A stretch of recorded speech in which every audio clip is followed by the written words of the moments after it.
New York State has made a powerful and principled choice by giving all couples the right to wed and enjoy the legal rights of marriage.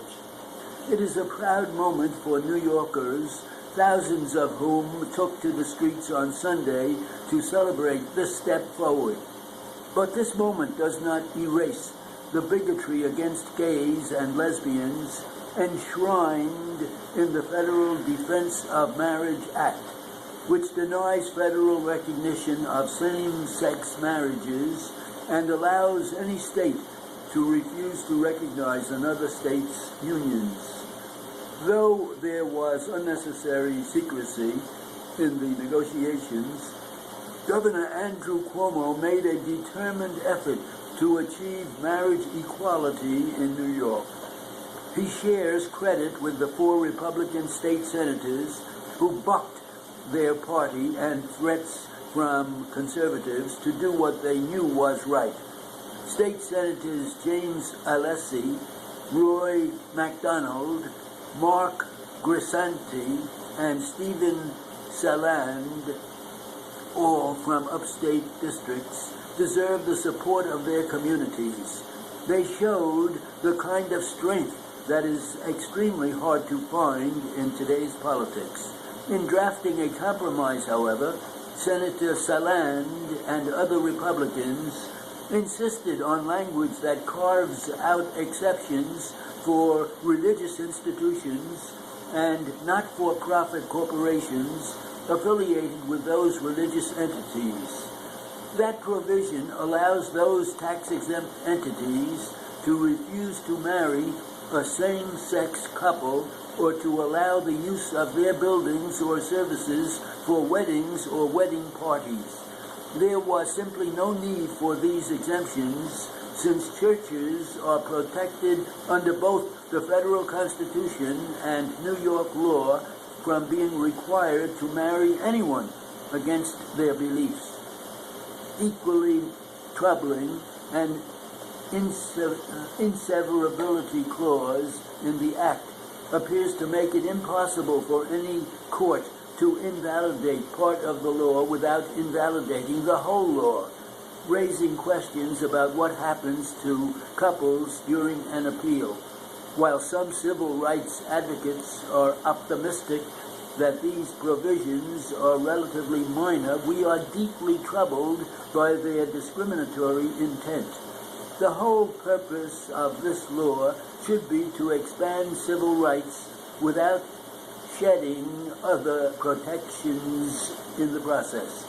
The marriage equality law was such a powerful finale to this year's legislative session that a few other important measures may be relegated to the footnotes. Lawmakers passed a limited ethics bill for legislators and statewide elected officials, a modest expansion of rent regulations for millions of New York City residents, an important 5-year tuition plan for the state's universities, all moves in the right direction. The one big misstep is a property tax cap of about 2% a year that will severely hurt schools and services in poorer communities.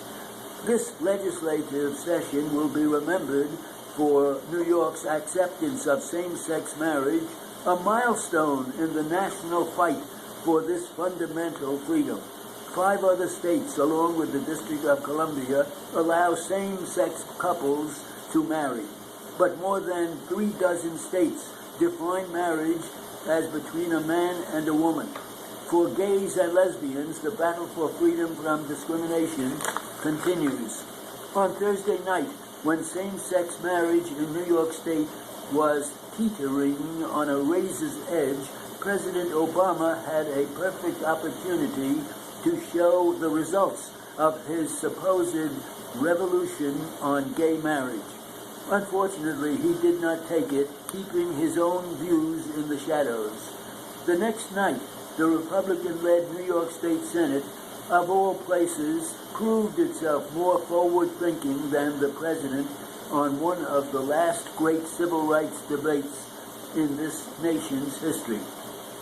Speaking to the Democratic Party's LGBT Leadership Council at a fundraiser in New York, Mr. Obama ran through the many efforts he has made on behalf of gay rights, including his decision to end the government's legal support of the Defense of Marriage Act, which forbids federal recognition of same-sex marriage.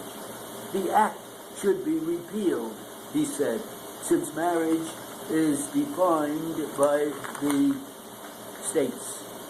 Mr. Obama's legal formula suggests he is fine with the 6 states that now permit same-sex marriage and fine with the more than 3 dozen other states that bar it.